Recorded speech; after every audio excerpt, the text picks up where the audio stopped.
Nous allons aujourd'hui considérer cette distinction que fait Avicenne entre l'être nécessaire et l'être possible.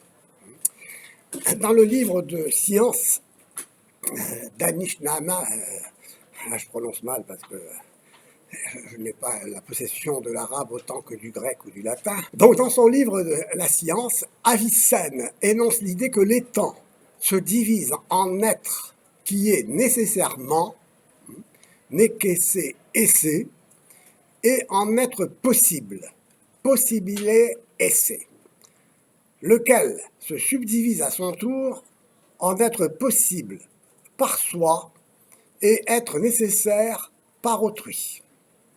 Je cite aussi évidemment l'Avicenne latin, auquel on se réfère habituellement. Dans la traduction latine, non possibile ex se, necesse ab alio. L'être possible définit ce par quoi une chose, une res, shay, est ce qu'elle est, indépendamment du fait qu'elle soit réalisée ou pas, sachant que ce qui est réalisé l'est nécessairement par un autre et non par soi. Alors ici, tout est dit. Chaque chose, je le cite, le livre de science toujours, chaque chose a sa vérité, akika, en persan, par laquelle elle est ce qu'elle est. Le triangle a pour vérité d'être triangle. Le blanc a pour vérité d'être blanc. C'est cela que nous appelons parfois l'essai propre, al-wujud, l'essai, vous souvenez. Mais nous n'entendons pas par là l'intention de l'être affirmé, selon l'intention. Vous souvenez, l'intentionnalité, le mana, la visée de l'intellect sur ce qui est. L'intellect vise toujours ce qui est. Car le mot étant signifie aussi de nombreuses intentions, plusieurs façons d'envisager ce qui est plus précisément, parmi lesquelles la réalité selon laquelle est la chose, comme si, selon quoi la chose est, était l'être propre de la chose. Donc vous voyez qu'ici, on pressent déjà la distinction entre ce qui est et l'être de ce qui est, entre l'essence et l'être. Et je ne dis jamais l'existence, vous le noterez, puisque je fais une distinction entre l'être et l'exister, l'exister étant ce qui est donné là, comme ce résultat de ce qui se présente de soi, parler comme le phénoménologue, et qui se trouve là, parce que cela existe, cela sort de quelque part, et plus précisément, cela sort de soi. Pour Heidegger, exister, c'est sortir de soi et se trouver là, dehors, sans essence, sans signification. Et pour y avoir ici une parenté de pensée avec Avicenne, dans la mesure où justement Avicenne aussi distingue l'être et l'essence, on le verra. Mais nous verrons un peu ce qu'est précisément la doctrine d'Avicenne. L'essai ici, pour lui, n'est pas l'existentia.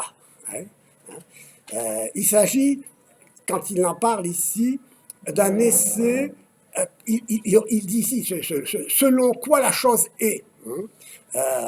Et selon quoi la chose est, c'est l'être propre. Mais attention, c'est l'être de l'essence, en tant qu'essence, à savoir de l'être possible en soi, distinct de l'être possible réalisé. Voilà. L'être possible réalisé, l'existentia, l'existant. C'est-à-dire, pour lui aussi, l'être effectif est créé, on le verra. En tout cas, retenons l'idée de l'être effectif, extérieur à l'essence. Le possible en soi ne procède pas d'une cause propre. il n'est rien par soi. Ouais. Pour se réaliser, il doit être donc causé par un autre. Ouais. Être pour lui, finalement, c'est se laisser déterminer par une cause extérieure, hein, qui lui donne l'être, finalement, qui lui donne l'être. Parce que lui-même ne peut pas se donner l'être. Mais on verra ce que le possible en soi qui devient nécessaire par un autre. Ouais.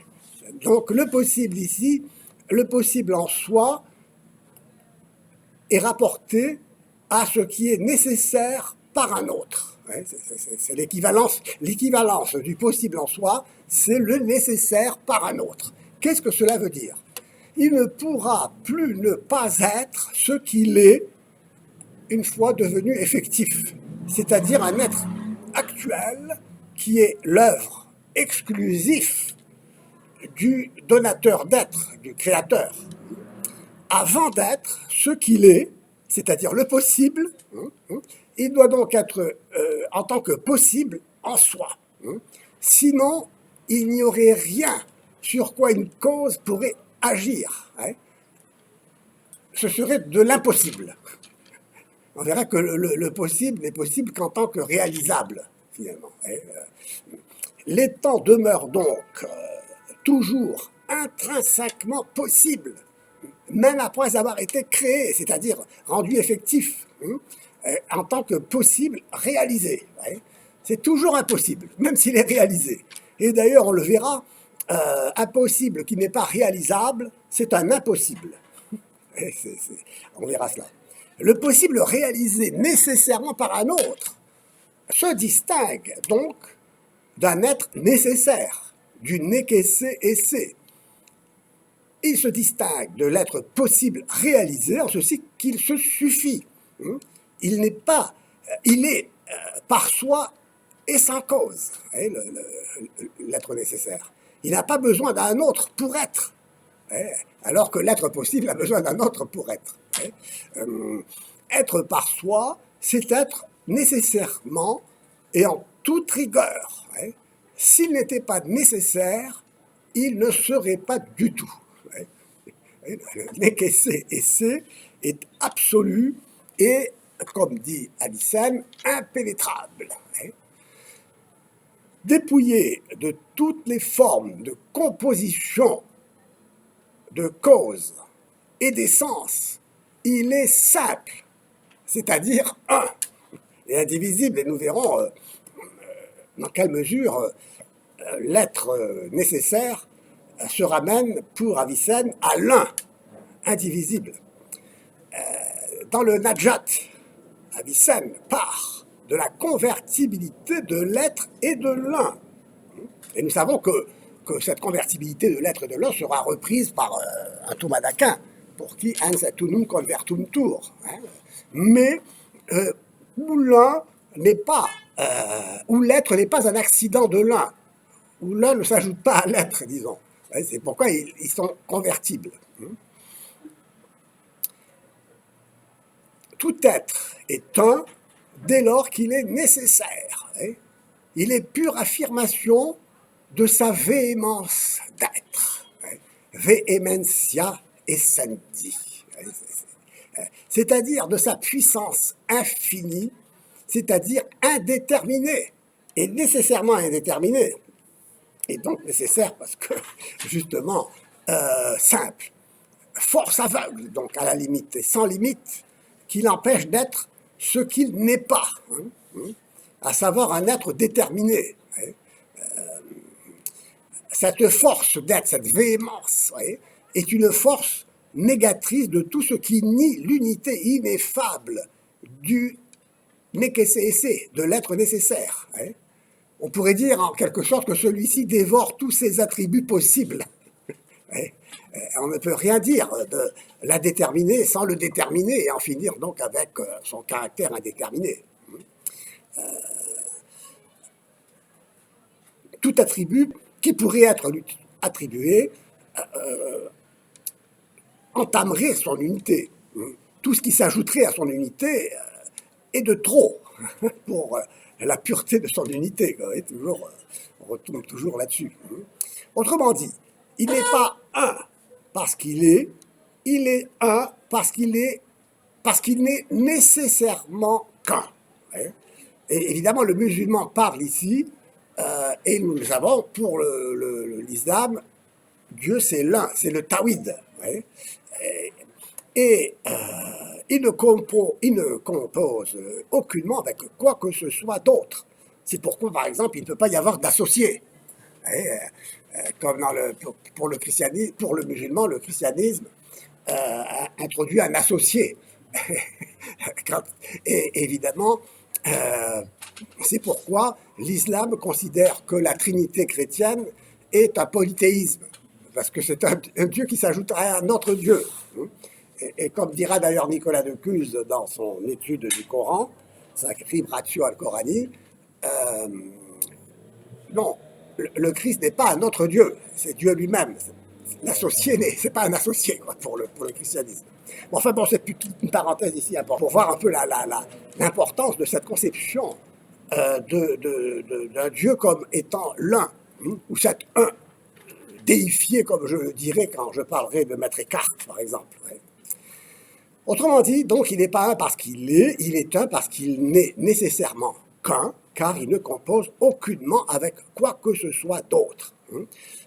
Autrement dit, il n'est pas le contraire du non-être, car il est pure indétermination, au-delà du non-être, puisqu'il est, de son essence d'être nécessairement un, on peut affirmer qu'il est un parce qu'il est nécessaire, et non qu'il est nécessaire parce qu'il est. L'influence néo-platonicienne affleure ici. L'être nécessaire par soi n'est donc pas une essence à laquelle l'être viendrait s'ajouter. Son essence est d'être ce qu'il est, à savoir unité pure et nue. C'est la raison pour laquelle l'être ne saurait s'ajouter à son essence comme un accident au sens catégoriel d'Aristote, mais au sens avicénien de surgissement. Selon le Nécessé, l'être nécessaire, sinon l'être nécessaire ne serait pas nécessaire par soi, c'est-à-dire nécessairement un, mais nécessaire par un autre. Et ce serait donc un pur possible, puisque le possible, n'est-ce pas, se définit comme étant nécessaire par un autre. On l'a vu, il est unité pure. Il n'y a rien qui puisse lui advenir du dehors. Libre de toute détermination, il ne suffit pas de dire qu'il est un, il est l'unique, le tawhid. Hors de lui, tout ce qui n'est pas lui est une essence déterminée, de sorte que l'on peut dire que la création n'est que l'émanation d'une première essence, source de toutes les essences possibles, une sorte d'essence des essences, qui est l'intellect premier.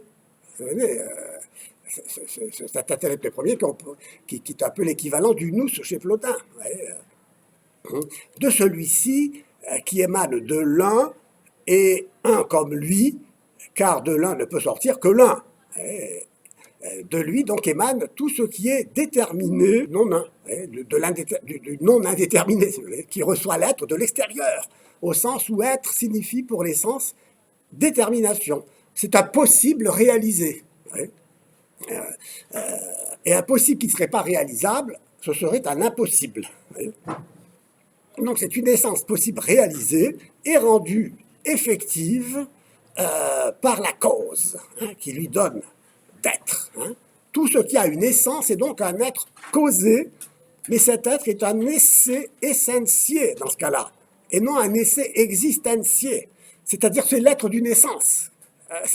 L'être est considéré, l'essence est considérée pour elle-même en tant que possible. Vous voyez, une sorte de réalité essentielle en tant que possible. Enfin, l'essence en tant que possible est considérée dans sa neutralité. Vous vous souvenez, l'essence est neutre pour.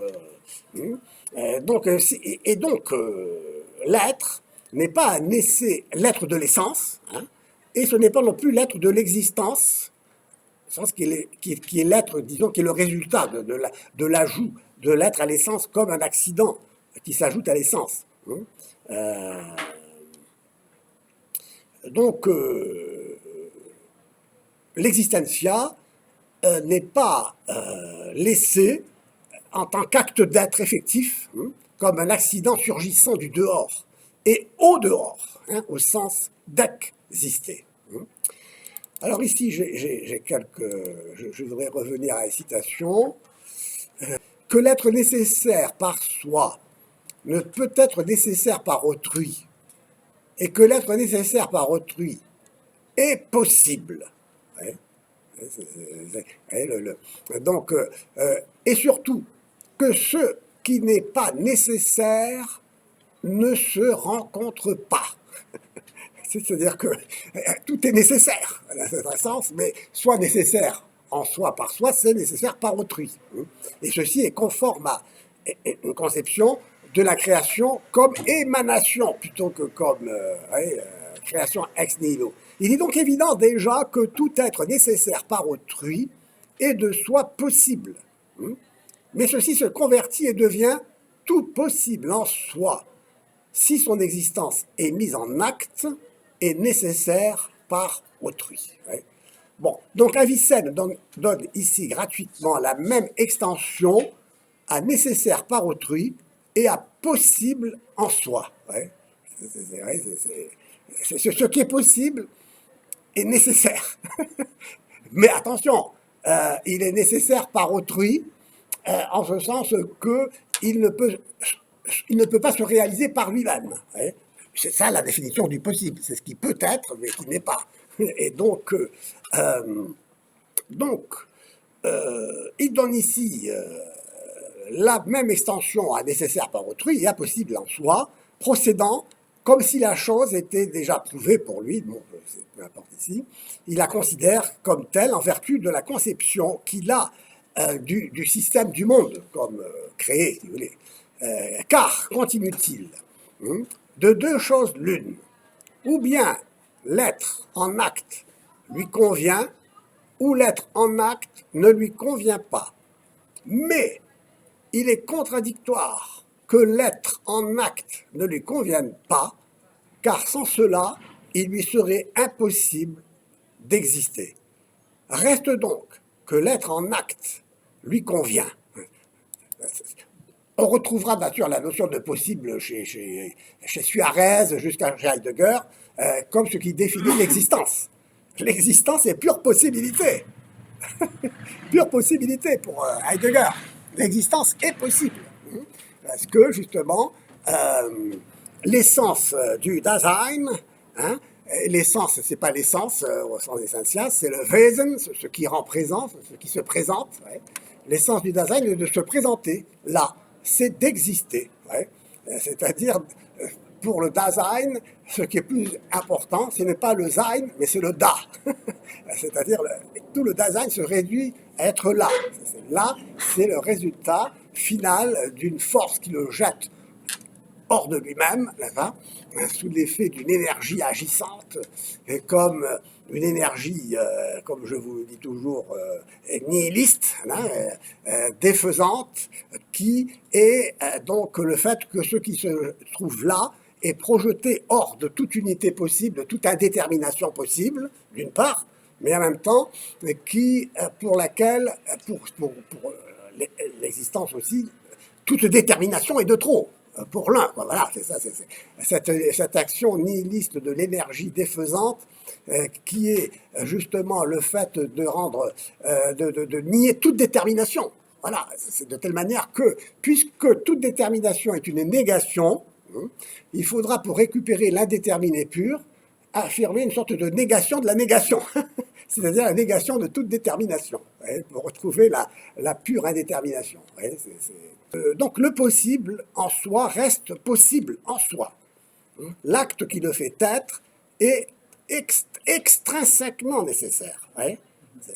Le possible réalisé reste possible par nature, mais il est dans l'état de réalisation nécessaire. C'est-à-dire que pour lui, se réaliser, c'est recourir, c'est nécessairement être nécessaire par un autre. Cette nécessité ne peut être établie que par, finalement, un système d'émanation rendant nécessaire tout l'ordre du monde, finalement. Bon, tout cela est difficile, mais bien en avançant, nous allons comprendre tout cela, parce que, que voulez-vous, c'est une pensée profonde, difficile, mais aussi assez déterminante pour l'histoire de la philosophie. Comment expliquer un étant concret, réel, qui ne se réduise pas à son essence, et qui ne se réduise pas non plus à son acte d'être pur.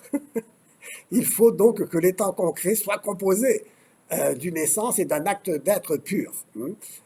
Pardon, d'un acte d'être qui n'est pas pur, justement, parce que sinon ce serait Dieu lui-même en tant qu'acte pur d'être. Non, l'étant est composé d'un acte d'être qui est déterminé par une essence, qui fait que cet acte d'être, c'est vraiment l'acte d'être d'un homme, qui appartient à l'essence humaine, disons. Mais en même temps, cet homme, il faudra aussi comprendre que cet homme, c'est Platon, et Platon n'est pas Aristote. Et donc, ce qui fait l'individualité de l'individu, c'est un acte d'être propre, déterminé par une essence. Ça, c'est tout le problème métaphysique par excellence. Comment se fait-il qu'il y ait des êtres différents et que la multiplicité des êtres ne soit pas une division d'un être qui se répandrait en se divisant?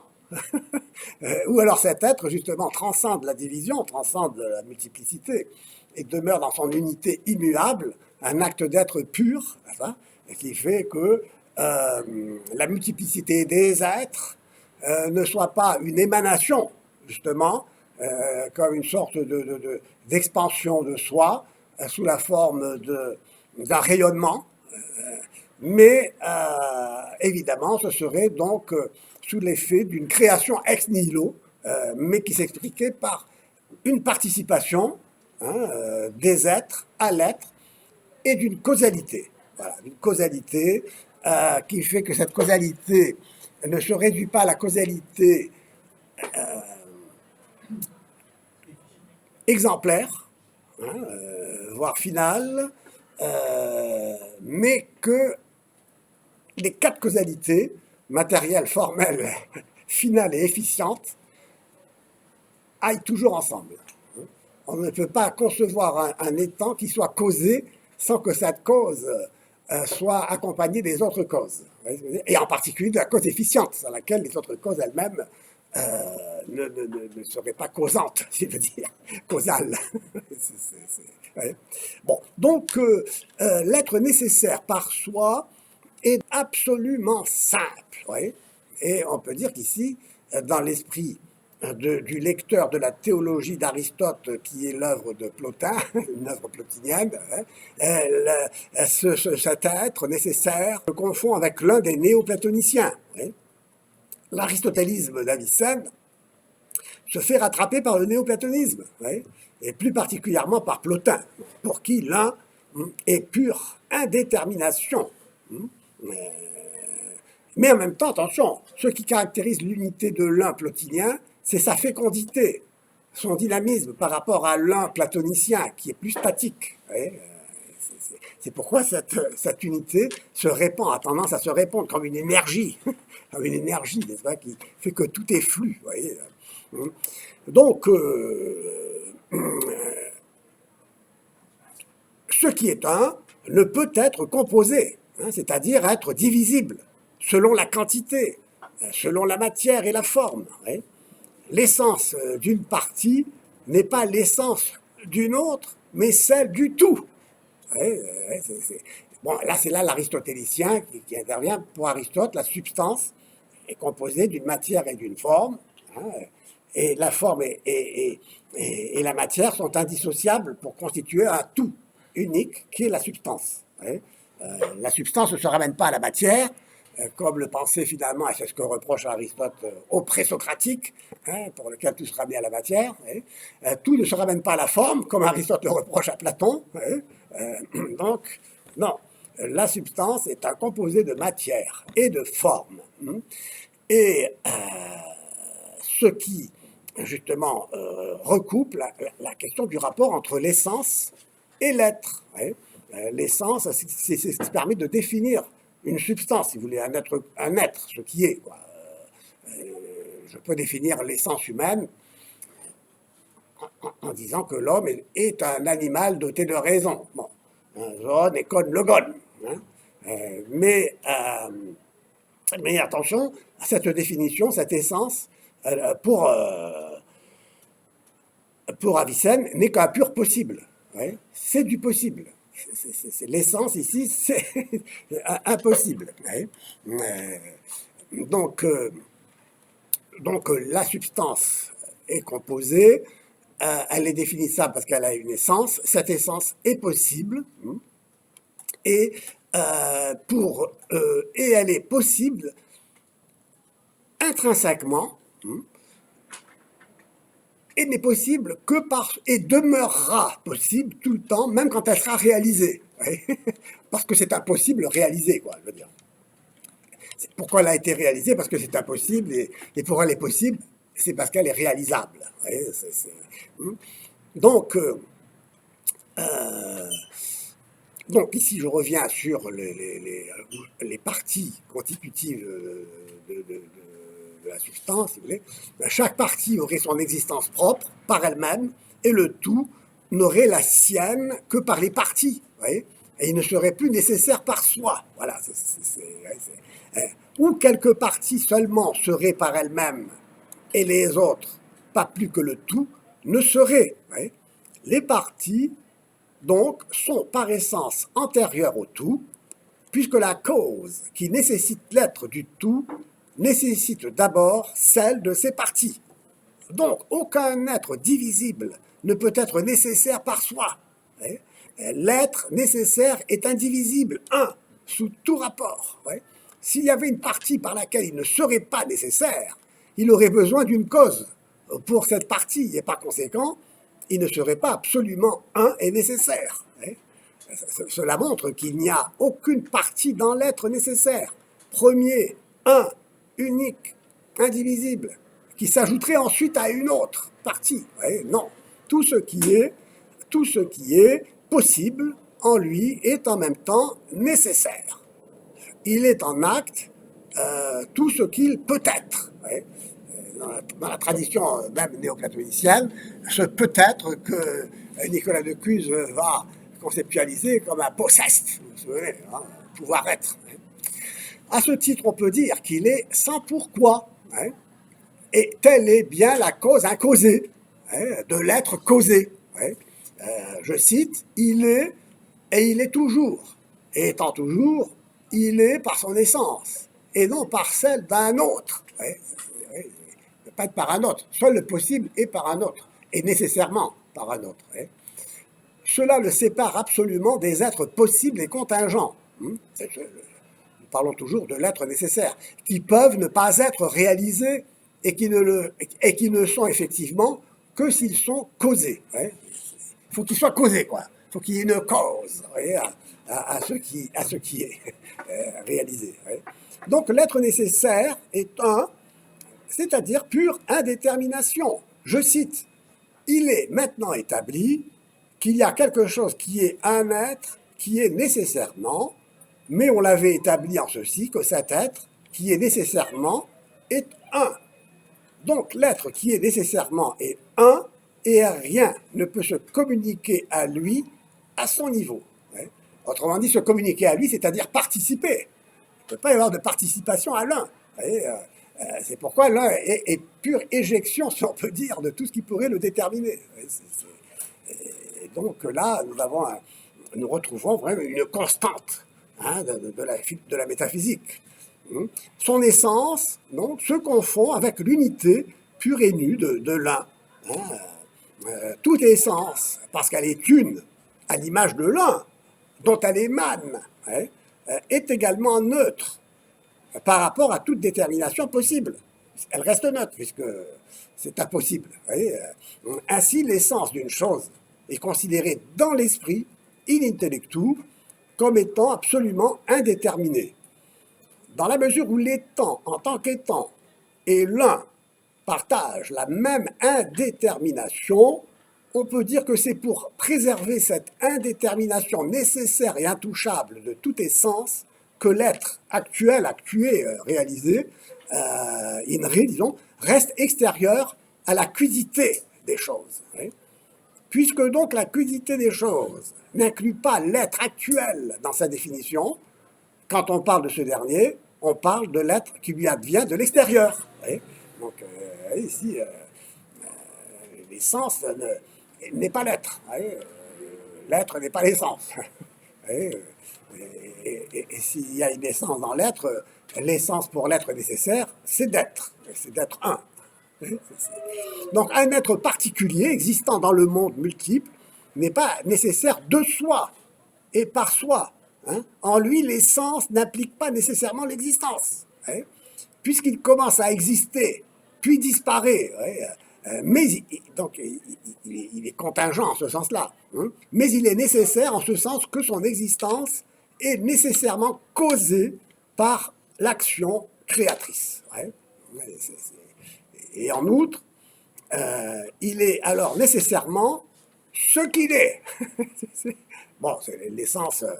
En conséquence, un être contingent est pour Avicenne un être dont l'existence est due non à sa propre essence, mais à l'action nécessaire d'une cause extérieure. Oui. Il est contingent parce que rester sans cause en tant que pur possible, il ne serait pas. Oui. Il ne serait pas effectif ni actuel. Oui, bon, ici, nous sommes, si vous voulez, à un moment de l'histoire de la philosophie qui est un sommet aussi. C'est une rencontre d'Aristote et un Aristote néoplatonisé. Donc, c'est un moment crucial de l'histoire de la pensée qui va provoquer, enfin, qui a pris avec Averroès la grande rencontre des pensées de Maïmonide, d'Averroès, d'Avicenne, de Thomas d'Aquin. Ce sera ici la grande rencontre des métaphysiques de l'un et de la métaphysique de l'être. C'est intéressant.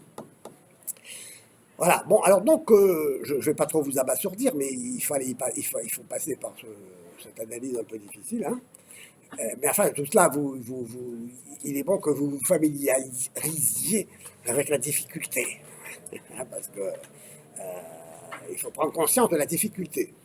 Parce que c'est justement en se heurtant à la difficulté qu'on se rend compte de l'importance, de la profondeur qu'il faut atteindre, non, dans la pensée, dans la réflexion, dans l'analyse, et finalement dans la théoria, dans la contemplation métaphysique, la spéculation. Alors donc l'action de toute cause est déterminée par une cause qui la précède, à laquelle il faut remonter. Or, la série des causes ne peut être infinie puisque rien n'aurait alors de raison d'exister. Il doit donc exister une cause première, elle-même sans cause, donc une cause incausée. Cette cause incausée n'est donc pas précédée, n'est elle-même précédée par rien, et n'est pas composée. Tel est l'être nécessaire. En tant qu'un, il ne peut recevoir son essence d'un autre, et son être ne peut pas non plus être une partie de son essence, car la composition des parties impliquerait une cause antérieure unifiante, et par conséquent, il ne serait pas purement un. Il doit être indéterminé. L'essence ne peut déterminer l'existence, ni l'existence déterminer l'essence. Et je parle de l'existence ici, mais je devrais dire être, conformément à ce que je dis. Donc l'essence et l'être ne peuvent être identiques que dans l'être nécessaire, assimilés à l'unité pure, et réduite à la nécessité d'être un, justement, c'est-à-dire à l'impossibilité d'être autre que l'un, qui ne renvoie qu'à soi. Celui-ci, l'un, en effet, est nécessaire par lui-même, alors que les êtres multiples, composés, contingents, ne sont pas nécessaires par eux-mêmes, mais par un autre. C'est extraordinaire. Mais en même temps, ce qui est ici soulevé, c'est la question de la nécessité universelle de toute chose, quoi. Parce que, pas oublier que la création est nécessaire dans cette conception. La création, c'est-à-dire l'émanation. elle est nécessaire. Il n'y a plus finalement de distinction entre le premier des êtres et la multiplicité des êtres. Ouais, il y a une sorte de continuité sous la forme d'un dégradé ou d'une différenciation. Ouais, tout est, quoi. Tout est, mais tout émane de tout. Tout est en tout. De l'un ne peut sortir que l'un. Ouais. L'un ne peut pas se compliquer. Ouais, ou plutôt s'expliquer, plutôt. Ouais, s'expliquer. Il doit être compliqué, on s'en fout. C'est un pli sans dépliement, quoi, possible, hors de soi, quoi, disons. Ouais, tout doit se faire à l'intérieur de soi, dans l'immanence pure. Ouais.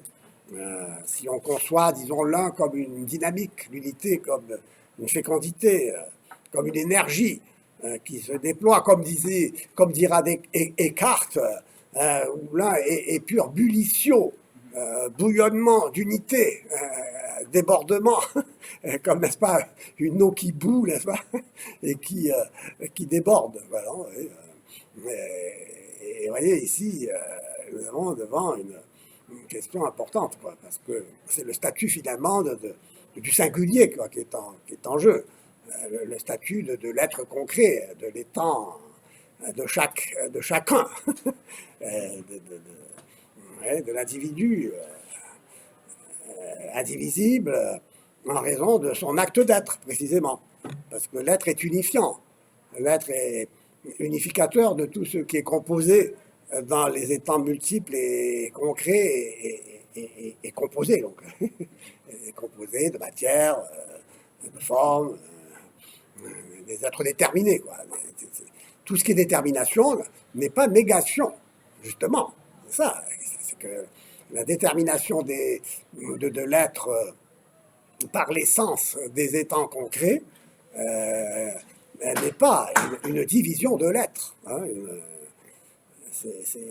et donc il y a là une question intéressante qui va dans le sens d'un être nécessaire, oui, en effet, transcendant, mais qui ne déborde pas de lui-même. Hein, bon, tout ça n'est pas facile. Hein, il faudra quand même approfondir. Bon, enfin bref. Donc alors, un même être possible ne peut être nécessaire par lui-même et par un autre à la fois.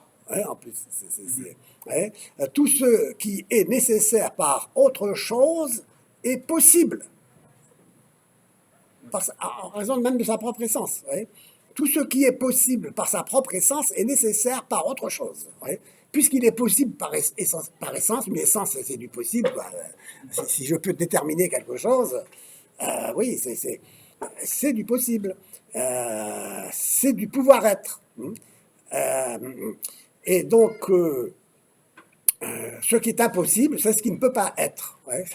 C'est une essence impossible. Quoi. C'est même pas, ouais. Tout ce qui est possible, donc par sa propre essence, est nécessaire par autre chose. Il s'ensuit que l'être possible est nécessairement possible, en ce sens que l'on ne peut pas concevoir que, sans l'être, il soit impossible. Bon, c'est-à-dire que sans l'être, il serait impossible. Quoi. Ça, on ne peut pas concevoir, disons, une essence qui ne peut pas se réaliser. Autrement dit, il n'est possible que parce que nécessairement pensé, finalement, pour ce qui est où tout est présent, ou finalement nécessairement pensé par Dieu, par l'être nécessaire, pour qui tout est présent. Hein, car Dieu connaît les choses à partir de son essence, dans sa simplicité, avant qu'elles ne viennent, dit-il, à l'être, pendant qu'elles viennent à l'être, après qu'elles sont venues à l'être. Il ne les connaît pas à partir de leur existence, car alors il ne connaîtrait pas les choses constamment, de manière simple, mais en fonction de leur apparition et de leur disparition, ce qui introduirait le changement dans son unité indivisible et immuable. Ouais. Et c'est pourquoi le problème qui se pose à ce Dieu, être nécessaire, c'est qu'il ne connaît pas les individus. C'est un peu comme aussi le Dieu d'Aristote. Et donc il est indifférent au monde des individus. Et évidemment, cela va contre l'idée d'un Dieu chrétien ou même juif, pour qui Dieu est en relation avec les hommes, et les hommes avec Dieu. Bon, là, en tout cas, pour le Dieu d'Avicenne, comme le Dieu d'Aristote, Dieu ne connaît pas les individus. Il n'y a pas de relation avec les individus. Et ça, évidemment, c'est religieusement, théologiquement, inacceptable, disons. Je cite, il n'est pas exact que le premier connaisse les choses à partir de leur existence. En effet, il s'ensuivrait qu'il ne les connaîtrait pas avant qu'elles n'existent. Et si son savoir venait après qu'il ne savait pas, il y aurait quelque chose en lui qui changerait et il lui parviendrait quelque chose qu'il ne possédait pas encore. Et de la même façon, si cette chose disparaissait, son savoir disparaîtrait et il y aurait quelque chose en lui qui changerait. Par conséquent, il connaît les choses absolument et constamment. Il ne les connaît pas après ne pas les avoir connues, de sorte qu'un changement se produirait en lui. C'est serré tout ça. Donc Avicenne est conduit par sa doctrine à concevoir la création du monde comme une émanation, par Dieu en tout cas, comme une émanation nécessaire et éternelle. Chaque être possible, en effet, est éternellement possible. Et aussitôt causé, il ne peut plus ne pas être ce qu'il est. Il est devenu nécessaire en vertu de sa cause, comme l'ensemble des êtres possibles est devenu nécessaire en vertu de l'être nécessaire qui est la première cause, première parce que incausée.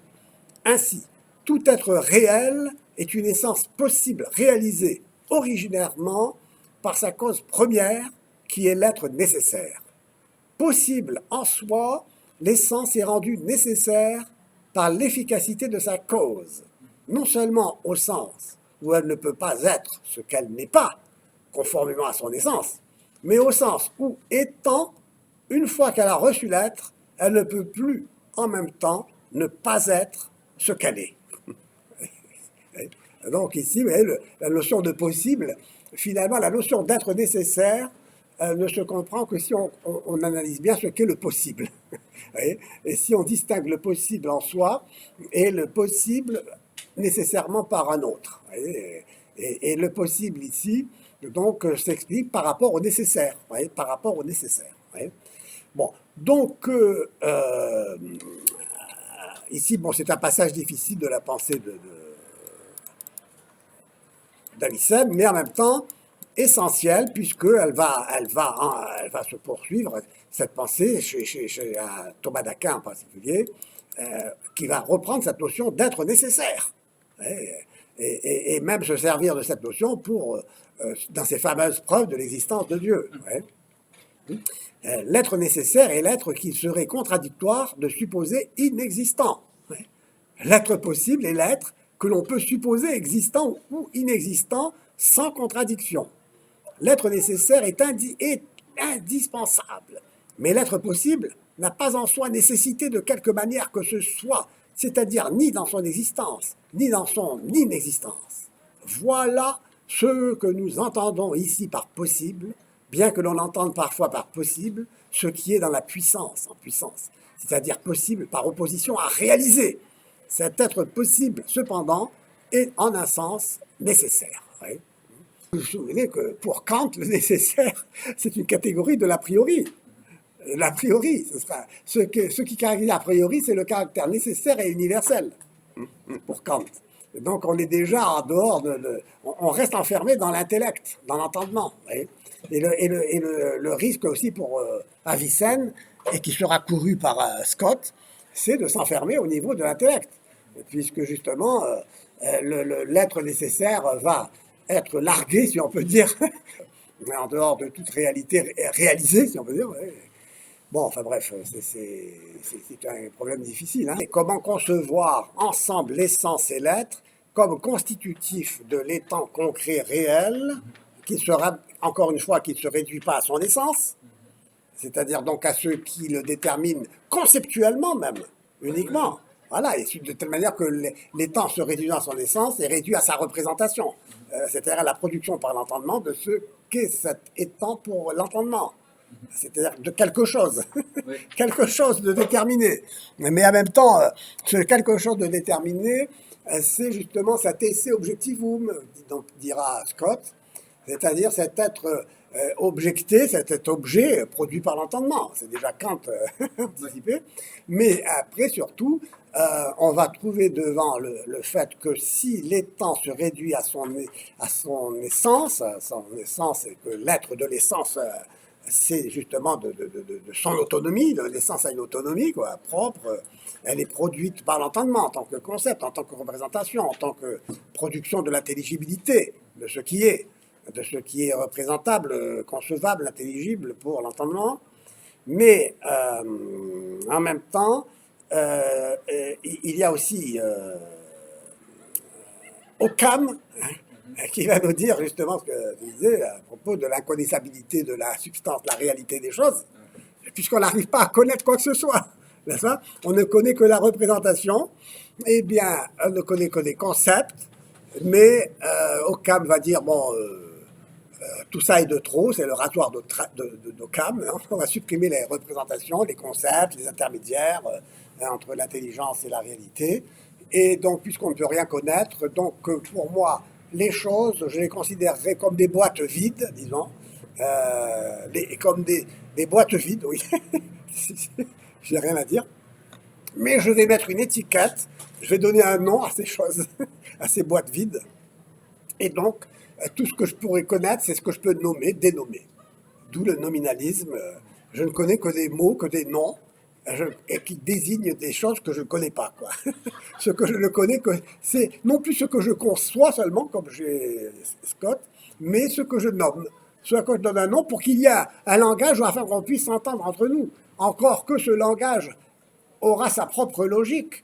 Et c'est pourquoi, disons, la philosophie analytique est d'origine nominaliste, parce que chaque langage doit avoir sa logique. Il faut que les concepts aient un sens pour se rencontrer. Il faut se mettre d'accord après sur le sens que je donne aux mots, aux noms, etc.